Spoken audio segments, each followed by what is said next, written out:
What holds you steady when life shifts beneath you? For the Stoics, it's your principles. As politics ignite, economies tumble, bonds strain, and the world grows louder, the Stoic quiets down, not from apathy, but from discipline. Change is inevitable. That's not a threat, it's a certainty. What truly matters is whether you stay grounded. Society tells us to evolve constantly, to follow every trend and brace for every storm. But Stoic wisdom speaks otherwise. It speaks of staying still, not from pride, but from focus. The Stoic doesn't deny change. He withstands it. He doesn't crumble in chaos. He braces for it. And when waves crash, he becomes the beacon, not the debris. To walk the Stoic path is not to be untouched, but to stand firm where it counts. In your ethics, your virtue, your vision. These aren't decorative ideas to pull out when it suits you. They're your true guide when storms hit. As the world spins faster, the Stoic strides with purpose, and that alone is a quiet rebellion. This isn't nostalgia. This is strength rediscovered. Change will continue. But the true Stoic stands calm, not because nothing affects him, but because he's let go of what doesn't matter. And in doing so, he's discovered what no one can take. Let's enter the Stoic perspective. Let's train for disruption. Let's build something fire, flood, or failure cannot destroy. The world shifts, but you can remain. Rule number 1, anchored not in external shifts, but in internal truth. The Stoics believed no outside event has the power to build or ruin a person. Only his judgments do. That's the foundation. That's the line drawn clearly. Marcus Aurelius ruled over a fractured empire plagued by sickness and betrayal. He didn't beg for ease. He deepened his insight. Epictetus was born a slave, yet he didn't curse his fate. He sharpened his thinking. Seneca faced exile, but he didn't crumble. He wrote, and through writing, endured. Being rooted in principle means your character isn't a product of your surroundings. You don't become harsh because others are cruel. You remain kind. You don't panic just because the market trembles. You hold calm. You don't collapse in despair because others do. You stand upright. You don't mimic the chaos of the world. You mirror your own ethics. You don't absorb the noise. You respond from within. Your base must be so unshakable that no slander, misfortune, or upheaval can break it. Like a fortress on stone, your character must resist the erosion of circumstance. Life's chaos tempts you to abandon your inner station. It offers countless excuses to lose your patience, your composure, your compassion. It tells you that rage is righteous, envy is fair, and cynicism is wise. But the Stoic sees clearly what feels justified is not always wise. Wisdom doesn't chase applause. It doesn't argue with shouting. It observes, reflects, and chooses. The world brings provocation, failure, distraction. You are not here to erase them. You are here to rise above them by meeting them with strength, not submission. We all feel the chaos clawing at us. It demands our emotion. It begs for outrage. It lures us to answer every insult, defend every rumor, correct every lie. It thrives on your agitation, your distracted mind, your scattered attention. It wants your energy spent on the irrelevant, the fleeting, the soul-depleting. But anger isn't strength. Reaction isn't wisdom. The Stoic says, I choose action, not reaction. I guide my thoughts. They don't guide me. I guard my attention like royalty protects its crown. I choose virtue over vengeance. I live by what endures, not by what trends.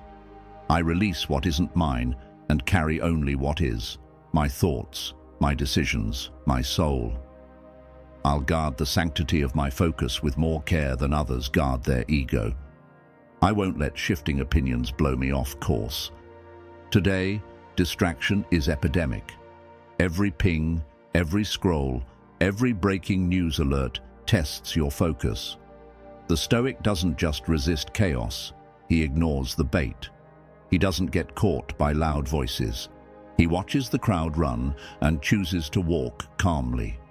This isn't retreat. This is control. His emotions don't steer the wheel. His clarity does. And that clarity, born of virtue, doesn't follow society's mood. It grounds itself in restraint and values. Think about your life. The world has changed many times. You've lost things. People disappeared. Plans crumbled. Safety cracked. Storms rolled in uninvited.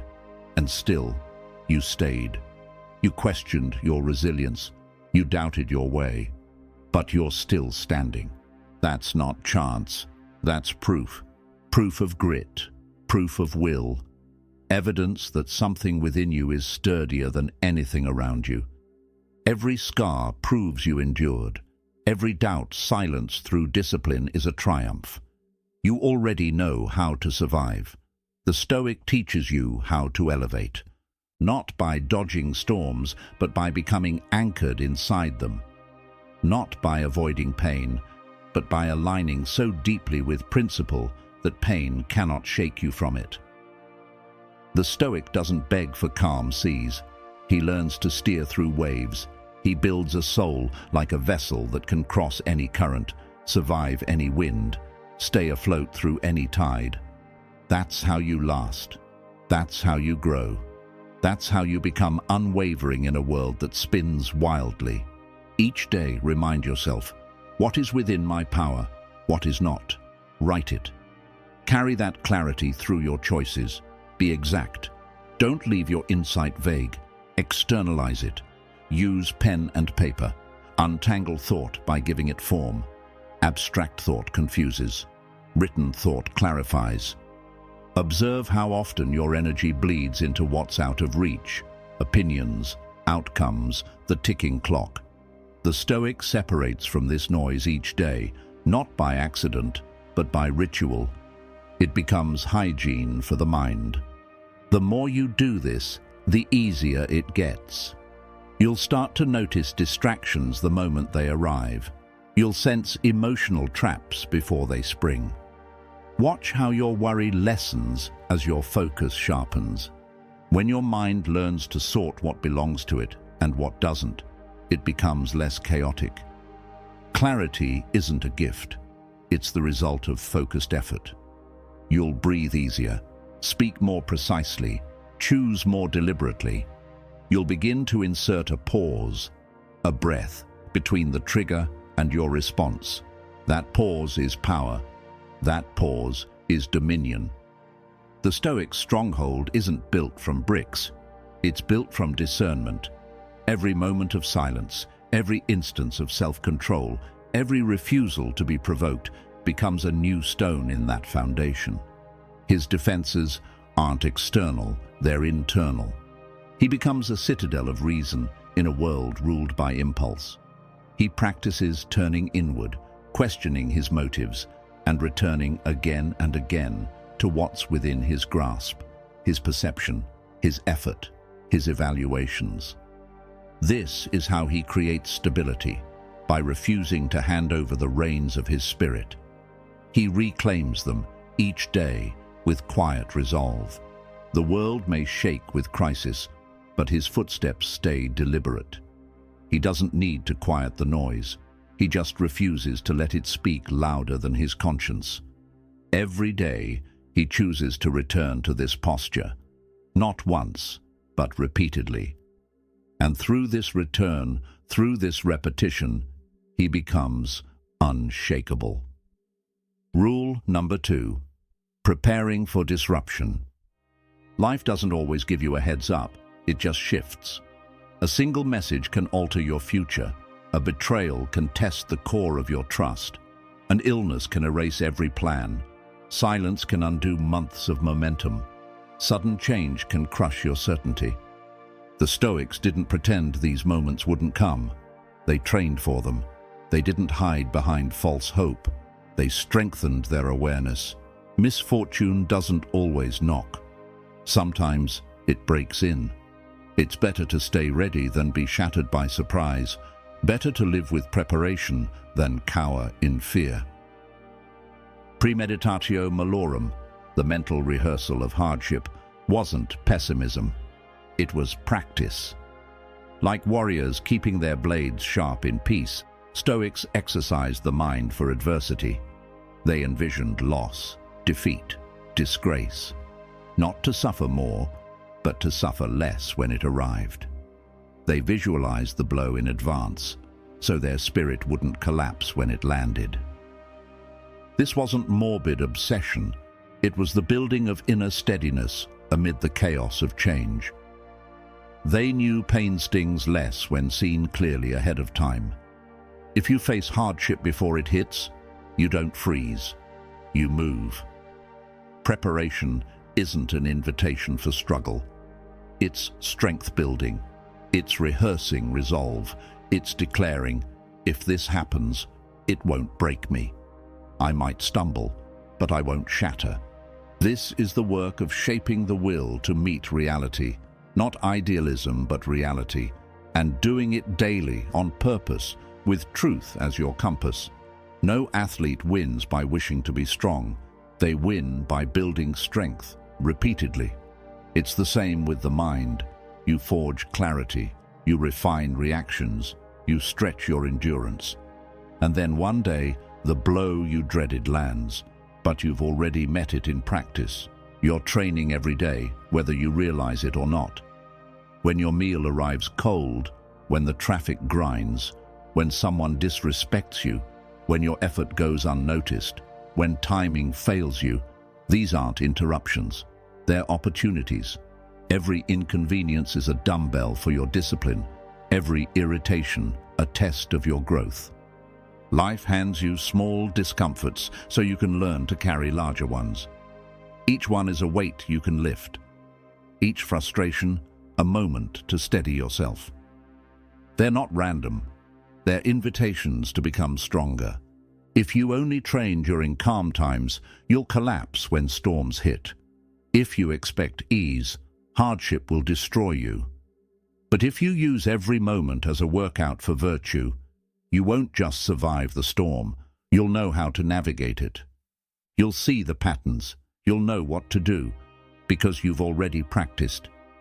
Seneca said, "The greatest strength belongs to the one who rules over himself." That power doesn't arrive by wishing.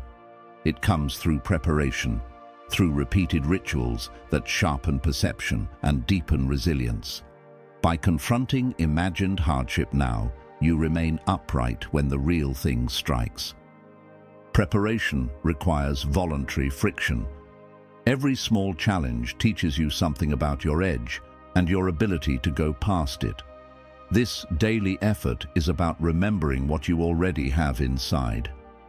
It's a quiet vow to build a life that won't crumble when the outside world does. Self-mastery begins with fluency in your impulses, to recognize them the moment they rise, to question them, to weigh their worth. It means delaying gratification, cooling rage before it erupts, staring fear in the face and choosing forward motion. True strength doesn't come from avoiding difficulty. It comes from reinforcing the internal scaffolding that holds you steady when difficulty strikes. When you understand this, your way of walking through the world changes. You stop acting like a victim of events. You start learning from them. Life becomes a sequence of tests designed to see if you truly embody the values you claim to hold. Your ethics stop being theories. They become your armor. Your discipline becomes your anchor. You're no longer shocked by change because you've rehearsed it. You've pictured absence, so you love with more freedom. You've imagined failure, so your bravery grows. You've carried pain in your mind, so when real loss comes, it doesn't paralyze you. You've felt the hunger before the feast. You've practiced calm before the storm. That rehearsal breeds readiness. This is not resignation. This is liberty. Because the mind that prepares is the mind that is free. Not because it controls life, but because it no longer fears it. Spend 5 minutes daily visualizing a potential hardship, the loss of a comfort, the collapse of a plan, the sting of disrespect. Then imagine your response, not emotional collapse, but centered action. This isn't obsession, this is reinforcement. Rule number 3, calm in the chaos. Stillness isn't about silence, it's about clarity. In the Stoic mindset, calm isn't passive, it's powerful. It's the quiet you deliberately create while the world shouts around you. Marcus Aurelius led armies, put down revolts and buried children, all while writing about peace of mind. Why? Because tranquility isn't found in comfort, it's shaped in hardship. The world encourages you to react. Every ad, every update, every platform pushes immediacy, rewarding impulsiveness, punishing patience. But reacting is chaos in motion. It's not control, it's programming. It's the untrained mind swinging wildly. It's a reflex without reason. It's the ego scrambling to defend before wisdom gets a word in. The Stoic pauses. He watches. He decides. He doesn't flinch. He observes and chooses, not just an action, but an identity. He creates space between impulse and decision. And within that space, he finds strength. That space is sacred. It's where character resides. His calm isn't indifference. It's a weapon. Not the stillness of apathy, but of sharpened focus. It's the silent presence of someone who doesn't need approval because he's rooted in what matters. It's a blade wrapped in silence. That stillness gives him the power to act wisely when others spiral. He makes deliberate choices while the world reacts emotionally. While people point fingers, the Stoic looks within for his footing. The world thrives on your reaction. It monetizes urgency. It feeds off your panic. It capitalizes on your rage. It wants you furious, distracted, and volatile because those states are easier to control. But anger burns fast and leaves you drained. Panic scatters your attention and drowns your judgment. It makes you loud, not wise. Reaction feels righteous, but often leaves regret. It doesn't resolve. It escalates. It doesn't shield. It strikes. The Stoic knows this. He doesn't trade peace for speed. He doesn't confuse motion with direction. He doesn't let others' chaos create inner conflict. The modern world worships urgency. It screams, now, quicker, louder, reply, react, choose a side, panic. But urgency rarely brings insight. The fastest answer isn't usually the truest. The loudest opinion isn't typically the wisest. Real wisdom whispers. It waits patiently in the quiet corners of thought, asking you to turn down the external volume. Your clearest decisions are born in silence, not from frenzy, but from awareness. The Stoics understood this. They repeatedly returned to solitude, reflection, and journaling. They didn't run from the world. They carved out space to understand it better. Marcus Aurelius, who ruled an empire, found his voice not in speeches, but in the solitude of his notebook. He wrote to find his core beneath the noise. Stillness isn't inaction. It's readiness. It's not laziness. It's precision. It's gathering your resources before engaging. It's the inhale before the strike, the thought before the choice, the hush before the truth. It's the pause that makes your next move solid. The reactive mind is like a storm. The calm mind is a compass. Reactivity turns you into the chaos. You spin, blur, lose direction. Stillness keeps you centered. It helps you steer instead of being swept away. Think of your own past. When were you most reactive? Most panicked? Did it help? Or did it worsen what stillness could have resolved? Did shouting settle the issue? Did rushing prevent a mistake? or cause more?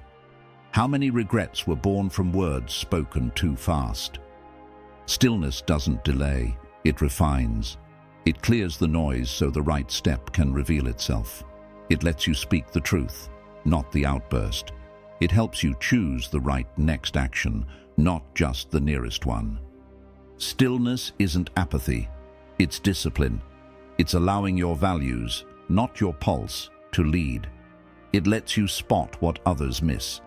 It creates breathing room before you speak, space before you act, grace before you descend into impulse.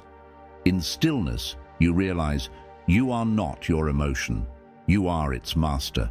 And once you claim that mastery, you shape your life with intent, not chaos, not habit, but conscious choice. A still mind isn't blank, it's focused. A still heart isn't numb, it's unshakable. A still soul isn't weak, it's prepared. Build stillness into your day. Start with 2 minutes, sit, breathe. Watch your thoughts without judgment. Let them drift like clouds in the sky. See them for what they are, momentary, weightless, powerless unless you cling. In those moments, you reclaim your mind from the noise. You remember that clarity isn't born from speed, but from stillness.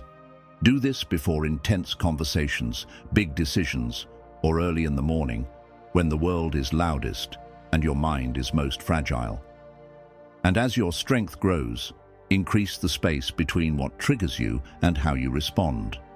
This isn't just a trick, it's a transformation. You begin to realize that every moment is a crossroads. You can react or respond. You can follow your impulse or your principle. Let silence be your strength, not only in speech, but in thought. Let pause become your habit, your posture, your protection. At first, it will feel unnatural, but with time, it becomes who you are. Stillness becomes the place where you reconnect with purpose. It becomes the breath before you speak with meaning. It becomes the second where you remember your values before acting in a way you'll regret. That's how the Stoic cultivates calm amid noise, not to escape, but to take control. He filters emotion through reason. He balances urgency with wisdom. Because while others lash out blindly, the Stoic answers with wisdom. And that difference, that breath, is where peace lives, where strength forms, and where clarity returns. In that still space, the Stoic doesn't find emptiness. He finds accuracy.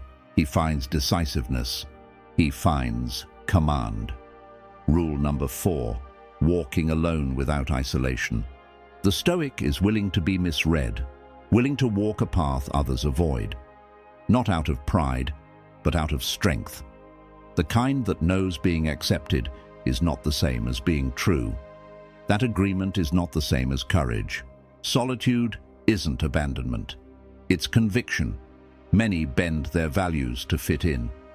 They lower their voice to keep peace. They bury their truth to avoid conflict.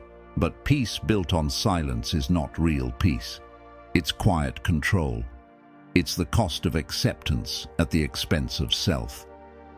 And the Stoic won't pay that price. He knows that false harmony creates an internal war, that going along with the group while betraying your own principles isn't loyalty, it's self-erasure. Seeking validation by silencing yourself isn't love, it's surrender. This pressure is everywhere.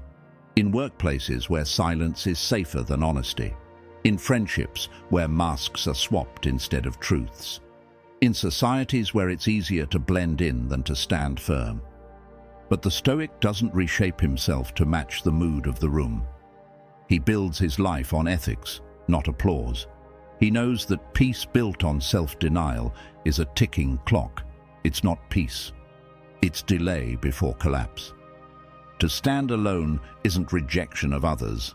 It's refusal to abandon yourself. It's holding your ground even if no one else joins you. It's choosing inner clarity over outer comfort. Epictetus lived in poverty. was dismissed by the elite, ridiculed by those in power, but he had himself, and that was enough. Because when your integrity is intact, you're never really alone.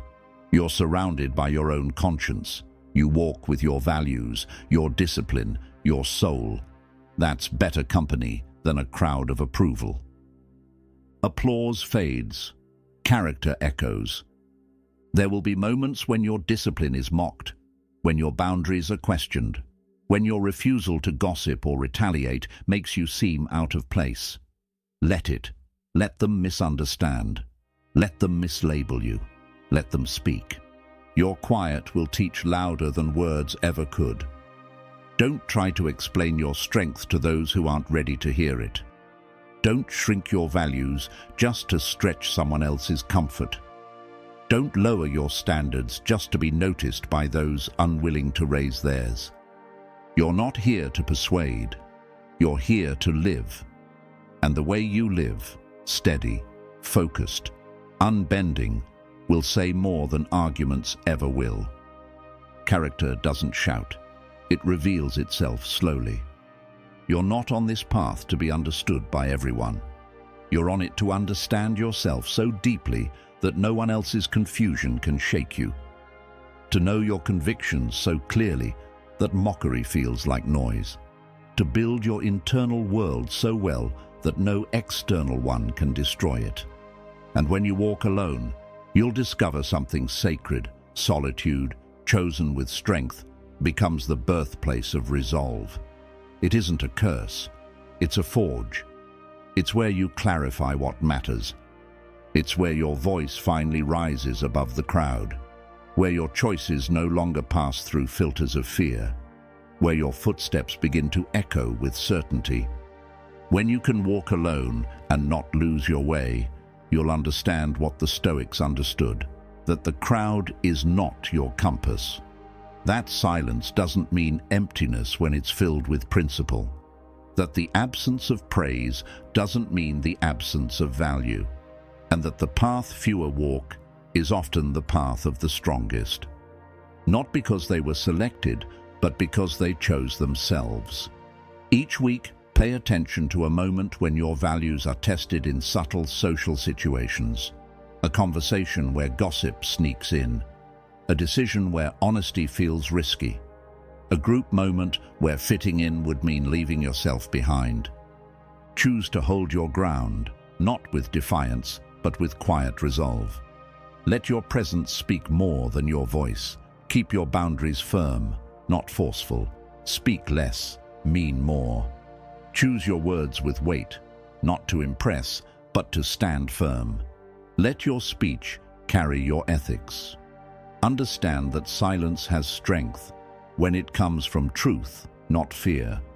When you say less, your words gain meaning.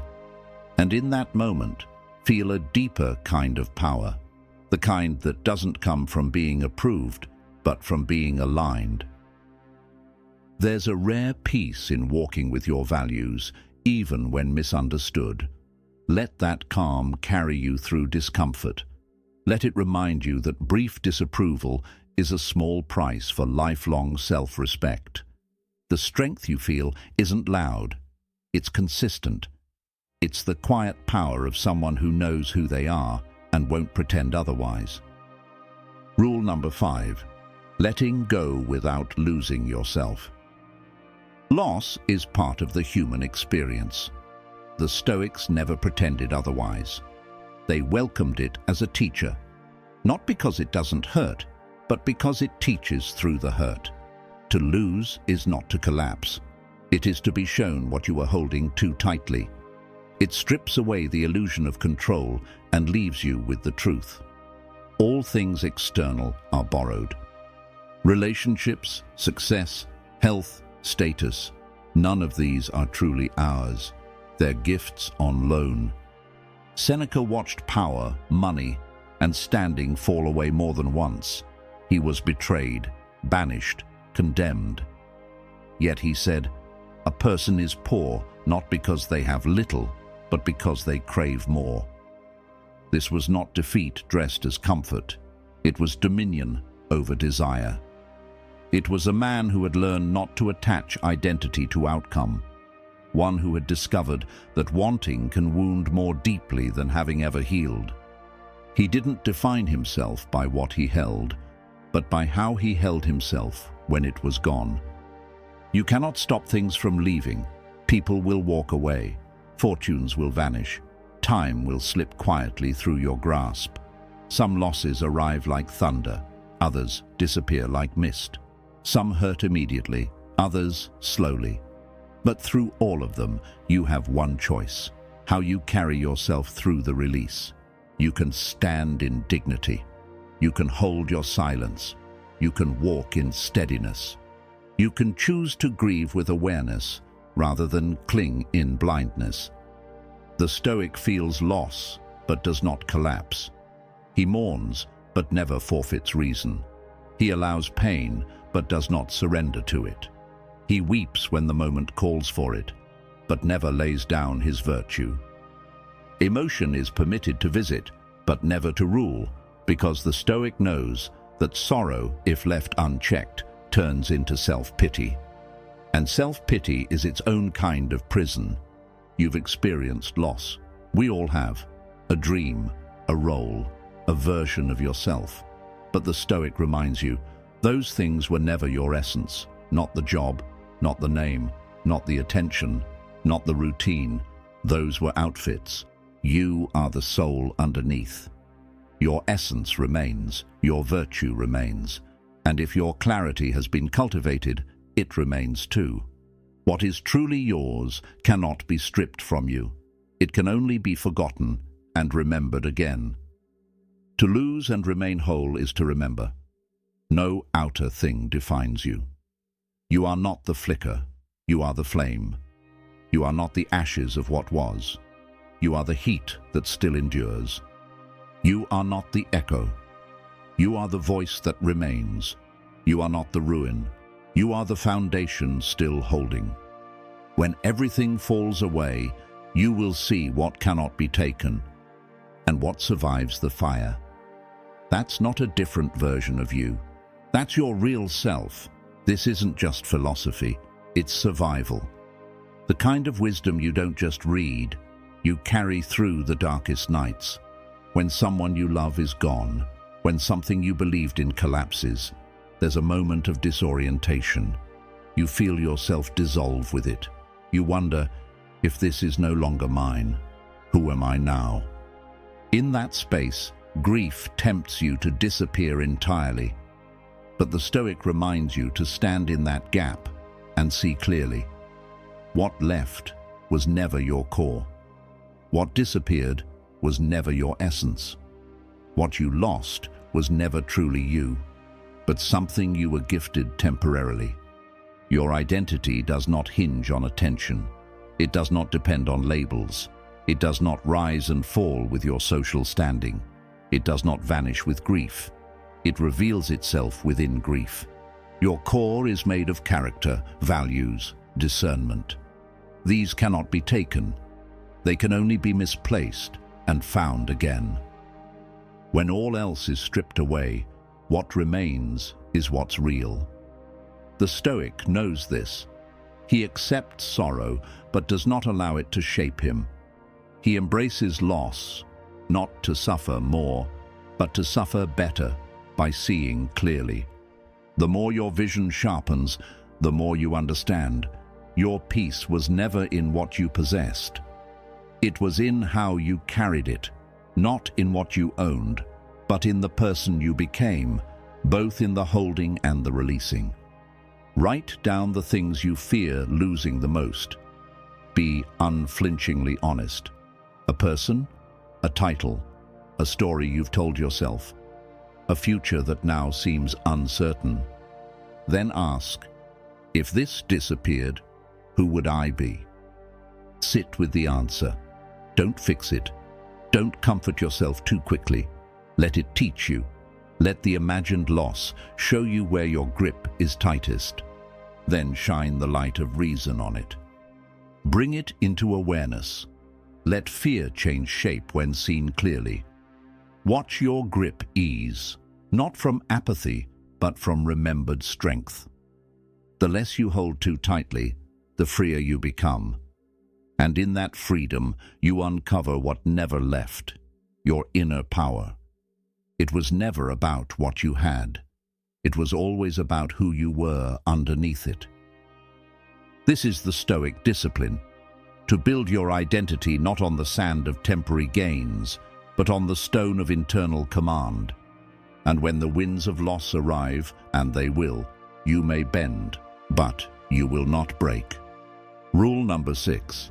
Mastering emotion without suppressing it. Feelings are not foes, but if left unshaped, they become rulers. The Stoic doesn't deny his emotions. He instructs them. He doesn't silence the heart. He elevates its voice to speak with wisdom.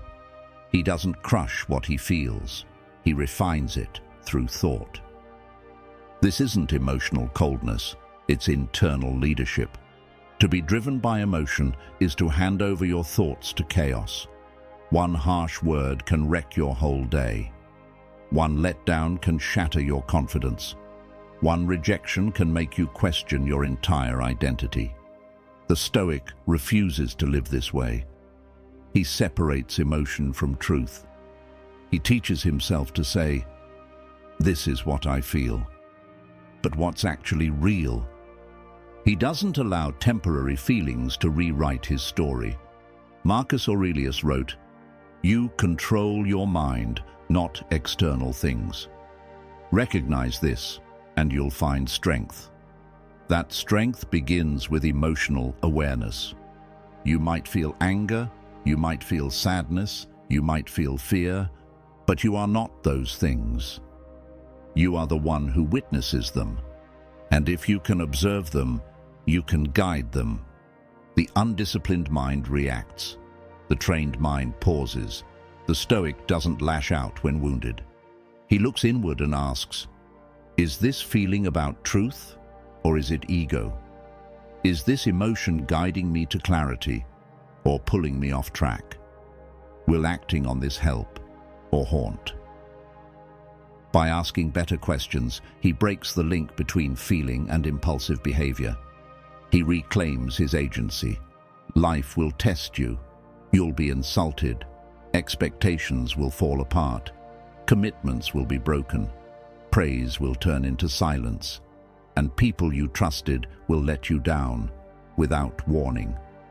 Each emotional storm is an opportunity for composure, not just survival, but mastery. The Stoic doesn't just endure pain, he engages it with clarity. When anger swells in his chest, he doesn't let it erupt into destruction. He holds it. He studies it. He chooses how to meet the moment.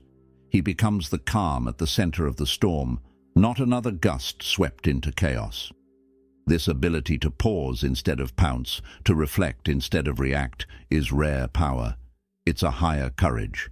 Not the kind that strikes back, but the kind that holds steady. It resists the ego's craving for retaliation and chooses the soul's calling for patience. That's not weakness, that's command. That's control turned inward, not lashing outward. It's what the Stoics trained for, to remain the same in triumph or attack, in praise or rejection, to anchor in what they control, themselves.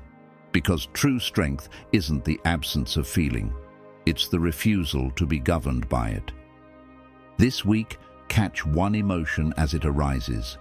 Don't fight it. Don't feed it. Just stop. Name it. Then ask, what is this emotion urging me to do? What would virtue suggest instead? At that moment, you're no longer owned by emotion. You're its teacher. And in teaching it, you reclaim your freedom. Rule number 7. The strength of approving yourself. The world offers cheers, but also judgment. It hands you praise, but just as quickly, it can hand you rejection. If your self-worth relies on public opinion, your peace will rise and fall with the crowd's mood. The Stoic searches for something deeper. He seeks approval from within, not from his ego, but from his integrity. That quiet knowing, I lived today with purpose. I acted from values. I stayed true to who I want to be.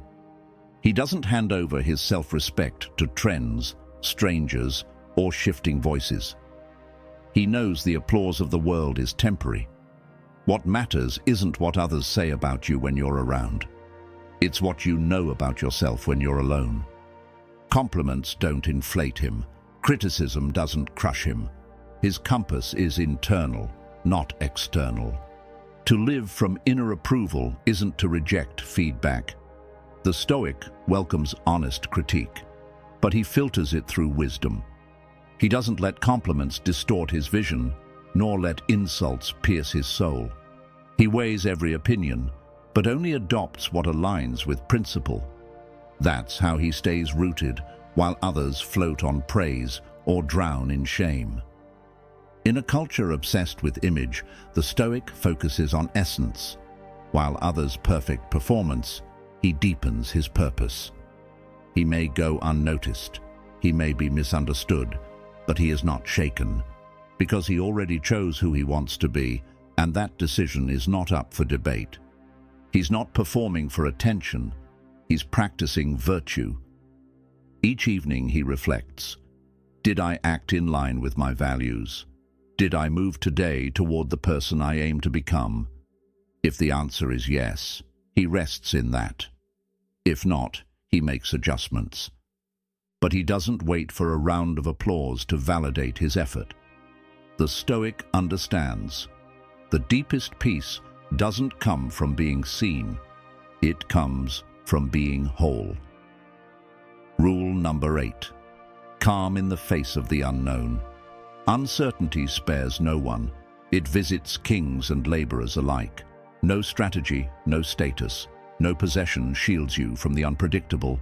It humbles the proud and wakes the unaware. While most dread uncertainty, the Stoic trains for it. He doesn't beg it to leave. He doesn't curse the darkness. He builds the strength to walk through it, torch in hand. To the Stoic, the unknown is not danger. It is development. The world doesn't offer promises. Economies shift. People change. Storms roll in. Well-laid plans dissolve. Solid ground turns unstable. Certainty vanishes with a single twist. To live wisely isn't to control the outcome. It's to control your stance when the outcome is unclear. This is what the Stoic prepares for. He doesn't demand the world be steady. He becomes steady himself. He doesn't seek security in circumstance. He creates it within. He knows this. When everyone leans on guarantees, those guarantees become a weakness. So he stops leaning. He realizes expectation is fragile, and real power doesn't come from forecasting. It comes from fortifying. When life becomes murky, the unprepared panic. They chase signs. They demand answers. They try to outguess what comes next. They spiral into what-ifs. They live in stress, not presence. Why? Because they haven't trained to live without knowing. The Stoic asks different questions. What can I control right now? Which values can I uphold here? Who can I be in this moment of fog? His questions don't depend on the weather, they depend on character. He knows clarity is a gift, but composure is a decision. He doesn't wait for the environment to improve, he improves his response to it. He doesn't crave control of the future, he becomes stable in its absence. His confidence isn't rooted in predictions, it's rooted in preparation. He becomes the fixed point when everything around him turns. In uncertainty, many grab for control. They overthink, overplan, overdo. They write scripts for a future they haven't seen, only to collapse when reality ignores their plan. They live inside imagined disasters and miss the one thing that matters: presence. The Stoic doesn't spin in circles, he simplifies. He returns to basics: discipline, courage, patience. He pulls his focus away from what might happen and anchors it in what he can choose: his thoughts, his actions, his core beliefs. He stops chasing the whirlwind and starts reinforcing the shelter. He reminds himself, external noise cannot uproot an internal calm that's been trained. He replaces the urge to know with the need to endure. He doesn't need certainty, he needs strength. Because life doesn't require prophecy, it requires presence, and presence is more powerful than prediction. Within that still space, the Stoic plants deeper roots, not because the storm is smaller, but because he has grown stronger. The next time you feel fear of the unknown, don't rush to guess the future. Prepare for it. Don't exhaust yourself chasing clarity. Ground yourself in commitment. Take action on what is real: your values, your breath, your routine. These are your tools. Tell yourself, I don't need to know what comes next. I need to know who I will be, regardless. Repeat it when anxiety rises, when your plan breaks, when silence replaces certainty. This is how you move through storms with calm, not because you can see through them, but because you've seen into yourself. You realize that in chaos, self-mastery is your anchor. Presence is not inaction. It is strength under control. Train yourself to return here. Let this become your habit. When uncertainty arrives, don't meet it with fear. Meet it with awareness. Let go of your need to forecast. Hold on to your ability to respond. You may not know the terrain, but you can still train your steps. That's how the Stoic walks forward, not because he sees the end, but because he knows who he is with every step. Rule number 9. Enduring in silence. To endure quietly is one of the highest forms of power. The Stoic doesn't need his suffering to be seen. He doesn't showcase his restraint. He doesn't turn his discipline into performance. His virtue isn't for display, it's for living. His loyalty to his values doesn't depend on witnesses. It's rooted in who he chooses to be, even when no one is looking. The Stoic draws strength from inside, not from applause. In a world obsessed with broadcasting everything, every effort, every moment, every hardship, quiet perseverance becomes rebellion. Modern life is loud with validation. Achievements are uploaded. Struggles are shared. Every ounce of virtue is tagged, captioned, and posted. In such a world, doing the right thing in silence becomes revolutionary. Integrity becomes an act of resistance. The Stoic doesn't move to be seen. He moves by principle. He doesn't act to impress. He acts because it's right. He doesn't chase visibility. He chases alignment. His reward isn't recognition. His reward is the quiet certainty that he lived with honor. In a society that rewards spectacle, the Stoic chooses invisibility. He doesn't beg for approval. He doesn't demand credit.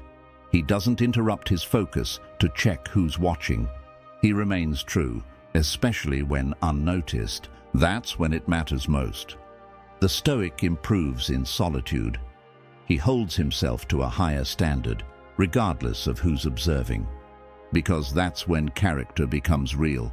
Virtue isn't forged in spotlight. It's built in quiet, in repetition, in choosing what's right when no one's watching. That's where the work happens, in the hours no one sees, in the decisions no one praises, in the choices that go unacknowledged, in the moments when it would be easier to take shortcuts and no one would even know. That's real discipline. It isn't loud, it isn't glamorous, but it's lasting. It's the slow, consistent return to what matters, even when the world stops paying attention. It's showing up again when results are delayed, when support is missing, when rewards don't come. It's refusing to let frustration weaken commitment. This kind of strength doesn't fade when the applause dies out. It deepens with every silent choice. Seneca said, "A gem cannot be polished without friction, nor a man perfected without trials." But most of that polishing happens out of view. It happens late at night, in quiet spaces, in overlooked routines, in invisible persistence, in unseen effort, with no praise, no headlines, no spotlight. The Stoic embraces this. He knows the most profound transformation is internal and invisible. He doesn't seek recognition, he seeks growth. He cares less about how things appear and more about what they create. Each silent act of perseverance is a message to himself. I'm still here. I'm still growing. I'm still walking this path, even if no one notices. Think of one area in your life where you're waiting to be acknowledged. Now ask yourself, would I still do this if no one ever saw it? Would you still make the effort? Still live the value? Still walk this road? If your answer is yes, you're walking with integrity. Let that be your reward. Let that be your peace. The applause of the world fades quickly. The self-respect you earn through silent consistency, that stays. Because the work you do in the dark builds a fire inside you, and no one can take that light away. And when you carry that fire, you don't need the world to see it. You only need to make sure it never goes out. Rule number 10. Every ending is a threshold. All paths eventually reach their close. Every chapter finishes. Even the longest journey arrives at a final step. But for the Stoic, an ending is never the final word. It is transition. It is renewal. It is the passing of one form into the next. The Stoic sees endings not as defeat, but as gateways. The death of one identity makes room for the next. The loss of a role, a label, a dream isn't destruction. It's the proving ground for truth. He doesn't fear this shift. He expects it. He respects it. To live stoically is to be ready to release when the moment calls for it, to unclench from what's fading and walk forward into what's unfolding. He knows that clinging is not strength. Letting go is. To suffer loss and still hold to virtue, that is victory. To leave behind ease and still choose discipline, that is power. Marcus Aurelius wrote, "Don't treat things you don't possess as if they were already yours. Be grateful for what's present and prepare for what's next." The Stoic life is made of deliberate moments, each embraced, each surrendered. What's behind you isn't yours to mourn forever. What's ahead isn't yours to forecast. What's here, right now, is yours to live. Look at an area of your life that's closing, or must close. A habit, a dynamic, a season. Instead of clinging, ask, what new space is this creating? What strength do I need for what's coming? Let that be your lens. Not every ending is an exit. Some are entrances. Step through with grace.